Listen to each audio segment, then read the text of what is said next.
வீட்டுல லீவு போட்டு இருக்கேன், நீ வேலைக்கு போலியா? ஏன்னா வீட்டுல இருக்கிறது உனக்கு பிடிக்கலையா? வாரத்துல 7 நாள் நான் வேலைக்கு போய், அப்போ என்ன ஆகுதுன்னா வீட்டுல இருக்கணும்னா கூட, வீட்டுலக்குள்ள இருக்கணும்னா கூட நீ வேலையோட இருக்கணும். ஆமா. அப்ப இது வந்து என்ன ஆயிரும், அப்ப வேலை தான் லைஃப்.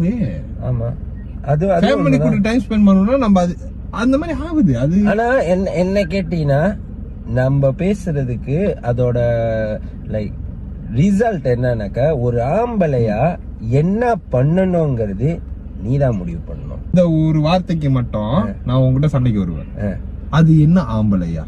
இந்த ஆம்பளை ஏன் அதை சொன்னாக்கா, நம்ம இப்ப வந்து ஆம்பளை பத்தி பேசி இல்ல, எனக்கு புரியுது. ஆனா நீ சொல்றது வந்து நீ ஜெனியூனா நீ அந்த டோன்ல சொல்றன்னு எனக்கு தெரியும். நான் ஏன் இப்ப சும்மா அந்த வார்த்தையை புடுங்குறேன்னா, நிறைய பேர் இப்படிதான் இருக்காங்க. நிறைய பேர் இப்படி இருக்காங்க. ஒரு ஆம்பளையா இல்ல, ஆம்பளை இல்ல பெண்ணப்ப இல்ல, ஆம்பளை இல்லன்னா இப்ப ஆம்பளை இல்லன்னு சொல்லிட்டானா இப்ப என்ன பண்ண போறீங்க?